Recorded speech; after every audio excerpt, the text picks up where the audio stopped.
Hello everyone, आप लोगों का फिर से स्वागत है हमारे यूट्यूब चैनल रवीश ट्यूटोरियल में। तो आज की इस वीडियो में जो है हम लोग कार्यालय परिचारिका मॉडल प्रैक्टिस सेट नंबर 5 को कंप्लीट करने वाले हैं। ठीक है, कार्यालय परिचारी जो है 40 नंबर का जीएस आता है। ठीक है, और 30 नंबर का हिंदी आता है और 30 नंबर का ही मैथ आता है। ठीक है, इस वीडियो में हम लोग जो है जीएस और हिंदी को कंप्लीट मतलब पूरा कंप्लीट एक्सप्लेनेशन के साथ पढ़ने वाले हैं।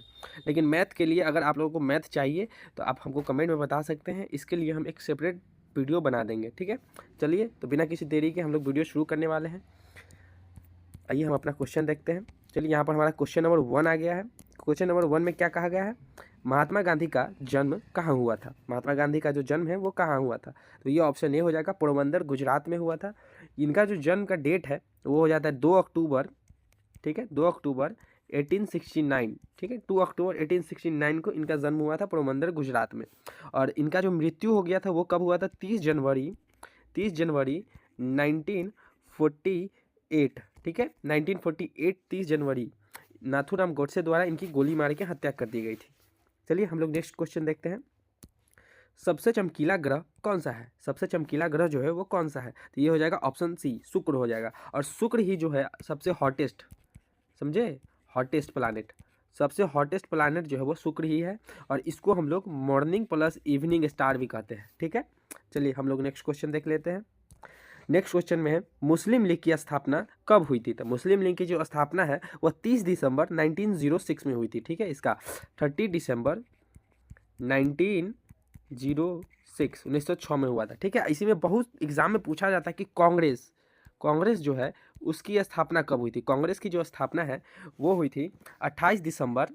ठीक है, 28 दिसंबर 1885 को कांग्रेस की स्थापना कब हुई थी? तो 28 दिसंबर 1885 को हुई थी। ठीक है, हम लोग नेक्स्ट क्वेश्चन देखते हैं। बांग्लादेश का जो मुद्रा है वो क्या है? बांग्लादेश का मुद्रा क्या? बांग्लादेशी टका। ठीक है, बांग्लादेशी टका है।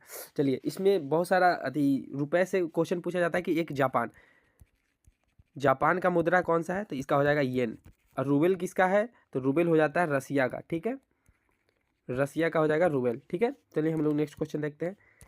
चीन का शोक किस नदी को कहा जाता है? चीन का शोक जो है वो पीली नदी को कहा जाता है। ठीक है, चलिए हम लोग नेक्स्ट क्वेश्चन देखते हैं। मैथिली कवि किसे कहा जाता है? मैथिली कवि जो है वो किसे कहा जाता है? तो ऑप्शन ए जो है विद्यापति, इनको मैथिली कवि का उपाधि दिया गया है। चलिए हम लोग नेक्स्ट क्वेश्चन देखते हैं। ओडिशा का राजकीय पक्षी क्या है? ओडिशा का जो राजकीय पक्षी है वो क्या है? तो ओडिशा का राजकीय पक्षी जो है भारतीय रोलर है। और भारतीय रोलर को ही हम लोग नीलकंठ, ठीक है, नीलकंठ भी हम भारतीय रोलर को कहते हैं। ठीक है, इसी में गौरैया जो है ये बिहार का राजकीय पक्षी है। ठीक है, गौरैया बिहार का। कोयल जो है ये झारखंड का है। ठीक है, ये सब आप नोट करते चलिएगा, ये सब बहुत इंपॉर्टेंट। अब प्रीवियस ईयर बहुत सारे प्रीवियस ईयर पेपर आप जब चेक करेंगे तो उसमें ये सब क्वेश्चन आया हुआ है। ठीक है, ये जो है झारखंड का है। ठीक है, और ये जो तोता है, तोता ये आंध्र प्रदेश का है। ये जो तोता है ये आंध्र प्रदेश का है। ठीक है, नंबर 38 हम लोग यहाँ पर देखते हैं। ब्रह्म समाज के संस्थापक कौन थे? ब्रह्म समाज के संस्थापक कौन थे? तो ये जो है राजा राम मोहन राय, ऑप्शन ए जो हो जाएगा इनका बिल्कुल सही ऑप्शन हो जाएगा।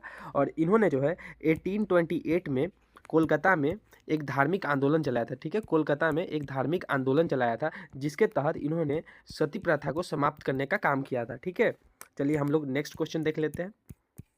नेक्स्ट क्वेश्चन जो हमारा 39 है। पोलियो के पीने वाले टीका का आविष्कारक कौन थे? पोलियो के जो पीने वाले टीका के आविष्कारक जो है वो ऑप्शन सी हो जाएगा, कोप्रोविस्की थे। ठीक है, कोप्रोविस्की। इन्होंने 1950 में पोलियो को पीने वाले टीका का आविष्कार किया था। ठीक है, चलिए हम लोग नेक्स्ट क्वेश्चन देखते हैं। महाराष्ट्र का राजकीय वृक्ष क्या है? महाराष्ट्र का राजकीय वृक्ष जो है वो आम है। ठीक है, महाराष्ट्र का राजकीय वृक्ष आम है। बरगद जो है भारत का राष्ट्रीय वृक्ष है। ठीक है, भारत का राष्ट्रीय वृक्ष है। एवं गुजरात, ठीक है, गुजरात का जो है वो राजकीय वृक्ष है। राजकीय और राष्ट्रीय में अंतर है, आप लोग ध्यान रखिएगा, इसमें कंफ्यूजन मत होइएगा। ठीक है, और पीपल जो है ये बिहार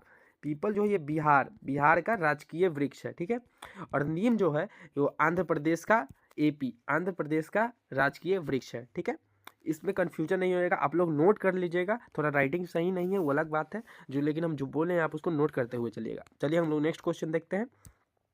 क्वेश्चन नंबर 41, शिवाजी के कितने मंत्री थे? शिवाजी के जो थे वो कितने मंत्री थे? तो उनके 8 मंत्री थे। ठीक है, चलिए नेक्स्ट क्वेश्चन देखते हैं। भारत में कौन सी भाषा सर्वाधिक बोली जाती है? तो 2011 के जनगणना के तहत भारत की में जो सर्वाधिक बोले जानी भाषा है वो हो जाएगी हिंदी, और दूसरी हो जाएगी बांग्ला, ठीक है। सेकेंड बांग्ला हो जाएगी और पहली हिंदी हो जाएगी, ठीक है। और आपको बता दें संविधान में टोटल 22 भाषा को मान्यता प्राप्त है, ठीक है। 22 भाषा को मान्यता प्राप्त है, तो इसको भी आप नोट कर लीजिएगा, ये भी बहुत इंपॉर्टेंट हो जाती है। क्वेश्चन नंबर 43, भारत का सबसे बड़ा गिरजाघर कहाँ है? भारत का जो सबसे बड़ा गिरजाघर है वो कहाँ है? इसमें जो ऑप्शन है, क्वेश्चन ही थोड़ा उल्टा दे दिया है, मतलब कहाँ है पूछा है, घर का नाम। ये जो हो जाएगा option B, saint cathedral. Saint cathedral जो है वो भारत का सबसे बड़ा गिरजाघर है, और ये गोवा में है, ठीक है। ये कहाँ है? तो गोवा में है, ठीक है। इसमें ऑप्शन में थोड़ा दिक्कत था। चलिए क्वेश्चन, कोई बात नहीं, नेक्स्ट क्वेश्चन हम लोग देखते हैं। अर्थशास्त्र के लेखक कौन है? अर्थशास्त्र के जो लेखक है वो कौन है? तो इसका हो जाएगा ऑप्शन है चाणक्य। चाणक्य को हम लोग कौटिल्य भी बोलते हैं, ठीक है। इसका ध्यान रखिएगा, बहुत सारे एग्जाम जैसे बीएसएससी कार्यालय परिचारी का ही आप प्रीवियस पेपर देखिएगा तो उसमें बताया, बहुत सारे में चाणक्य न दे करके कौटिल्य ही यूज़ किया गया है, ठीक है। तो इससे आप कन्फ्यूज मत होइएगा। चलिए हम लोग नेक्स्ट क्वेश्चन देखते हैं। क्वेश्चन नंबर 45, मिशन इंद्रधनुष किससे संबंधित है? ठीक है, मिशन इंद्रधनुष किससे संबंधित है? तो इंद्रधनुष जो है वो टीकाकरण, गर्भवती महिलाओं को टीकाकरण, मतलब टीकाकरण का योजना जो है उसको इंद्रधनुष, मिशन इंद्रधनुष का नाम दिया गया है, ठीक है। तो इस टीकाकरण से संबंधित है। चलिए हम लोग नेक्स्ट देखते हैं। भाभा परमाणु अनुसंधान केंद्र की स्थापना कब की गई थी? भाभा परमाणु अनुसंधान केंद्र की स्थापना जो है वो कब की गई थी? तो ये जो हो जाएगा वो 1954 में की गई थी, ठीक है। इसका डेट अगर पूछ दिया तो 3 जैन 1954 में किया गया था, ठीक है। और किसके द्वारा किया गया था? तो डॉक्टर होमी जहांगीर भाभा, इनको हम लोग शॉर्ट में डॉक्टर भाभा बोलते हैं, ठीक है। इन्हीं के नाम पर इसका नाम बदलकर ये कर दिया गया। पहले इसका ये नाम नहीं था, दूसरा था, अभी फिर बाद में इसका भाभा परमाणु अनुसंधान केंद्र कर दिया गया। चलिए हम लोग नेक्स्ट क्वेश्चन देखते हैं। अशोक किसका उत्तराधिकारी था? अशोक जो है वो किसका उत्तराधिकारी था? तो अशोक है वो बिंदुसार का उत्तराधिकारी था, ठीक है। ये बिंबिसार क्या था? तो बिंबिसार जो है वो हर्यक वंश का संस्थापक था, ठीक है। हर्यक वंश का संस्थापक था। और अजातशत्रु जो है, अजातशत्रु इनका पुत्र था, ठीक है, पुत्र, ठीक है। और नाग दशक जो है हर्यक वंश के अंतिम शासक थे। कौन थे? अंतिम शासक थे। ये सब आप नोट करते हुए चलिएगा, हम एक ही क्वेश्चन से आपको 4 क्वेश्चन को तैयार करवा दे रहे हैं, ठीक है। चलिए हम लोग नेक्स्ट क्वेश्चन देखते हैं। क्वेश्चन नंबर 48 यहाँ पर देख लेते हैं। हैजा रोग किस जीवाणु के कारण होता है? हैजा रोग जो है वो किस जीवाणु के कारण हो जाता है? तो इसका जो ऑप्शन बी हो जाएगा, विब्रियो कॉलेरा के कारण होता है। चलिए ठीक है, क्वेश्चन नंबर 49 देख लेते हैं हम लोग यहाँ पे। बिहार राज्य की मुख्य नकद फसल कौन सी है? बिहार राज्य की जो है मुख्य नगद फसल कौन सी है? तो ये जो हो जाएगा गन्ना हो जाएगा, ठीक है। ये जो है गन्ना हो जाएगा। चलिए हम लोग नेक्स्ट क्वेश्चन देखते हैं, 50 नंबर क्वेश्चन। जल में वायु का बुलबुला किस लेंस की तरह काम करता है? मतलब जल में जो है वायु का बुलबुला जो हो जाता है वो किस लेंस की तरह काम करता है? तो ये जो हो जाएगा ये अवतल लेंस की तरह काम करता है, ठीक है। चलिए हम लोग नेक्स्ट क्वेश्चन देखते हैं। गोबर गैस में कौन सी गैस होती है? गोबर गैस में जो होती है वो कौन सी गैस होती है? मुख्यतः कौन सी गैस होती है? तो ये जो मीथेन जो है वो 70% तक गोबर गैस में मीथेन होती है, ठीक है। तो ये आप याद रखिएगा। मीथेन का जो कि केमिकल सूत्र है, मतलब रासायनिक फार्मूला CH4 होता है। चलिए हम लोग नेक्स्ट क्वेश्चन देखते हैं। ओजोन के क्षय का कारण है, ओजोन जो लेयर है, ओजोन लेयर को जो क्षय के कारण, मतलब किसके मतलब ओजोन में जो आप सुने होंगे कि छेद हो गया तो किसके? क्लोरोफ्लोरोकार्बन, ठीक है। ऑप्शन बी जो हो जाएगा इसका एकदम सही आंसर हो जाएगा। क्लोरोफ्लोरोकार्बन के कारण जो है ओजोन का क्षय का मुख्य कारण है, ठीक है। चलिए हम लोग नेक्स्ट क्वेश्चन देखते हैं। अगर आप लोगों को वीडियो अच्छा लग रहा है तो एक लाइक और सब्सक्राइब जरूर कर दीजिएगा हमारे यूट्यूब चैनल को, अभी नया है। चलिए हम लोग नेक्स्ट क्वेश्चन देखते हैं। क्वेश्चन नंबर 53, केलामाइन, ठीक है। केलामाइन किसका अश्यक है? केलामाइन जो है वो किसका अश्यक है? तो ये जो हो जाएगा ये हो जाएगा जिंक, ऑप्शन ए, जिंक का अश्यक है, ठीक है। अश्यक मतलब ओर होता है, ठीक है, ओर। चलिए हम लोग नेक्स्ट क्वेश्चन देखते हैं। निम्न में से सबसे अच्छा नवीकीय ईंधन कौन है? इस सब में से सबसे बढ़िया नवीकीय ईंधन कौन है? नवीकीय ईंधन कौन है? तो इसका जो हो जाएगा प्लूटोनियम जो है वो सबसे बढ़िया नवीकीय ईंधन है, मतलब इन चारों में से, ठीक है। क्वेश्चन नंबर 55 यहाँ पर देखते हैं। वेग के जो है परिवर्तन दर को कहते हैं, क्या कहते हैं? मतलब इसको जो है त्वरण कहते हैं, ठीक है। क्वेश्चन नंबर 56 देखते हैं, ठीक है।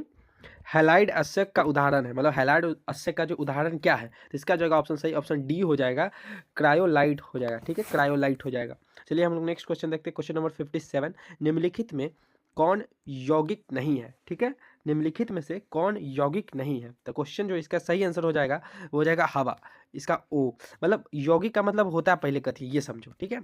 जैसे H2O, H2+O, तो ये दो से मिलके बना है ना H2O, तो ये यौगिक हो जाएगा, ठीक है। दो से जैसी मिलके बना, दो कंपाउंड मतलब दो सब्सटेंस से मिलके एक कंपाउंड बनता है, तो ये यौगिक हो जाता है। सिर्फ इसमें हवा ही है जो अकेला मतलब सिंगल सब्सटेंस का मतलब सिंगल मॉलिक्यूल है, ठीक है। तो इसीलिए हम लोग हवा जो हो जाएगा यौगिक नहीं होगा इसमें। चलिए हम लोग नेक्स्ट क्वेश्चन देखते हैं। चिपकू आंदोलन का मुख्य उद्देश्य क्या था? चिपकू आंदोलन का जो है मुख्य उद्देश्य क्या था? तो इसका हो जाएगा वृक्ष को बचाना, ठीक है। चलिए हम लोग नेक्स्ट क्वेश्चन देख लेते हैं यहाँ पे। ताप बढ़ने से चालक की प्रतिरोध क्या होती है? तब ताप बढ़ने से चालक की प्रतिरोध जो है वो बढ़ता है। जैसे जैसे अगर आप टेम्परेचर बढ़ाइएगा वो गर्म हो जाएगा, तो इसी में हो जाएगा उसमें इलेक्ट्रॉन्स की मूवमेंट जो है स्पीड में बढ़ती है, ठीक है। इस स्पीड में जैसे बढ़ेगा तो फिर बहुत ज़्यादा टकराव होता है उससे, मतलब बहुत सारा मतलब जैसे जैसे रेसिस्टेंस होता है जिसमें बहुत टकराव होता है, तो इससे जो प्रतिरोध जो हो जाता है उसका बढ़ जाता है, ठीक है। हम लोग नेक्स्ट क्वेश्चन देखते हैं, 60 नंबर क्वेश्चन। हिटलर किसका प्रवर्तक था? ठीक है, हिटलर जो है वो नाजीवाद का प्रवर्तक था। नाजीवाद मतलब जो मतलब लोकतांत्रिक के अपोजिट हो जाता है नाजीवाद, ठीक है। क्वेश्चन नंबर 61 यहाँ पर हम लोग देखते हैं, स्पिनिंग जेनी का जो आविष्कार कब हुआ था? स्पिनिंग जेनी का आविष्कार, स्पिनिंग जेनी है क्या? स्पिनिंग जेनी जो है वो एक सिलाई मतलब धागा कपड़ा काटने का मशीन, आप समझ सकते हैं। इसका जो आविष्कार हुआ था वो 1764 में हुआ था। ऑप्शन ए जो हो जाएगा इसका एकदम सही आंसर हो जाएगा, ठीक है। क्वेश्चन नंबर नेक्स्ट 62 हम देखते हैं, धुआं और कोहरे का सम्मिलित रूप कहलाता है। धुआं और कोहरे का जो सम्मिलित रूप है वो कहलाता है धुंध, ठीक है, उसको कहते हैं धुंध। ऑप्शन डी जो हो जाएगा इसका एकदम सही आंसर हो जाएगा। हम लोग नेक्स्ट क्वेश्चन देखते हैं, बिहार का कितना क्षेत्र वनों में आच्छादित है? मतलब बिहार का जो कितना क्षेत्र है वो जो वनों में आच्छादित है, तो इसका जो जाएगा ऑप्शन डी जो हो जाएगा एकदम सही आंसर हो जाएगा। 0.07% जो है क्षेत्र वो वनों में आच्छादित है, ठीक है। क्वेश्चन नंबर 64 यहाँ पर देखते हैं, भारतीय संविधान में मौलिक कर्तव्य किस देश से लिया गया? मौलिक कर्तव्य किस देश से लिया गया? तो ये रूस से हो जाएगा, ठीक है, रूस, ठीक है, रसिया से लिया गया है। इसी में मौलिक अधिकार ये कर्तव्य है, यहाँ पर अधिकार हो जाता तो अमेरिका हो जाता, ठीक है, ये ध्यान रखिएगा। चलिए हम लोग नेक्स्ट क्वेश्चन देख लेते हैं, किस देश की सीमा सर्वाधिक पड़ोसी देशों की सीमा से स्पर्श करती है? मतलब ऐसा कौन सा देश है जिसकी सीमा जो है वो पड़ोसी देशों से मतलब सबसे ज़्यादा पड़ोसी देशों से स्पर्श करती है? जैसे चीन जो हो जाएगा इसका एकदम सही आंसर हो जाएगा। चीन की सीमा जो है वो सबसे ज़्यादा मतलब 14 देशों से, मतलब टोटल 14 देशों से लगती है, ठीक है। चलिए नेक्स्ट क्वेश्चन देखते हैं, छपाक फिल्म की नायिका कौन है? मतलब छपाक एक जो मूवी है उसकी नायिका कौन है? तो इसकी नायिका ऑप्शन बी हो जाएगी, दीपिका पादुकोण हो जाएगी, ठीक है। चलिए हम लोग नेक्स्ट क्वेश्चन देखते हैं, गिलहरियों का घर को क्या कहा, मतलब गिलहरियों का जो घर है उसको कहते हैं हम ड्रे, उसको ड्रे कहा जाता है, ठीक है, इसका ऑप्शन ए हो जाएगा। चलिए हम लोग नेक्स्ट क्वेश्चन देखते हैं, क्वेश्चन नंबर 68, ठीक है, थोड़ा सा गलत दिख रहा है लेकिन हम आपको पढ़ के बता देंगे तो आपको क्लियर हो जाएगा, ठीक है। बिहार के किस शासक ने हुमायूं को हराया था? बिहार के किस शासक ने हुमायूं को हराया था? ठीक है, तो ये शेरशाह सूरी ने हराया था, ठीक है। शेरशाह सूरी ने जो है बिहार के हुमायूं को ये 1539 और 1540 ये दो युद्ध में बुरी तरह हराया था, ठीक है। चलिए हम लोग नेक्स्ट क्वेश्चन देखते हैं, पुस्तक वेल्थ ऑफ नेशन के लेखक है, मतलब जो एक किताब है वेल्थ ऑफ नेशन उसके लेखक कौन है? ठीक है, तो इसका जो आंसर ऑप्शन सी हो जाएगा एडम स्मिथ, इसका जो आंसर हो जाएगा वो हो जाएगा एडम स्मिथ हो जाएगा। चलिए हम लोग नेक्स्ट क्वेश्चन देखते हैं, क्वेश्चन नंबर 70, लक्षद्वीप समूह की कुल द्वीपों की संख्या कितनी है? लक्षद्वीप समूह जो है उसकी कुल द्वीपों की संख्या जो है 36 है। ऑप्शन बी जो हो जाएगा एकदम इसका सही आंसर हो जाएगा, ठीक है। तो यहाँ पर हमारा जो है जीएस का पार्ट एकदम पूरा कंप्लीट हो गया है, ठीक है। अब से अभी जो है हम लोग हिंदी का पार्ट को कंप्लीट करने वाले हैं।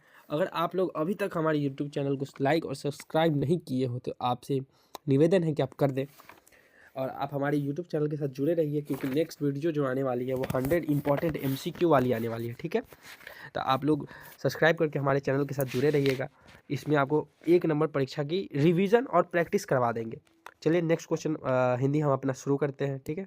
चलिए हिंदी हम अपना शुरू करते हैं। क्वेश्चन नंबर 71, निम्न में से कौन हिंदी के व्यंग्यकार के रूप में प्रसिद्ध है। मतलब निम्नलिखित में से कौन है जो हिंदी के व्यंग्यकार के रूप में प्रसिद्ध है, व्यंग्यकार, ठीक है।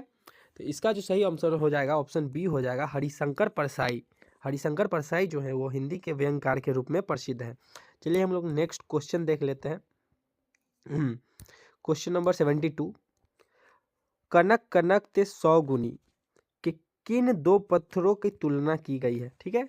कनक कनक के 100 गुनी में मतलब ये एक कविता है जिसमें किन दो पत्थरों की जो है तुलना की गई है, ठीक है। तो ये जो कविता है वो बिहारी लाल जी के द्वारा, मतलब कविता नहीं या फिर दोहा है जो बिहारी लाल जी के द्वारा लिखा गया है, ठीक है। किसके द्वारा, तो बिहारी लाल जी। तो इसमें जो है सोना और धातु का मतलब दो पदार्थों की तुलना, सोना और धातु की तुलना की गई है, ठीक है।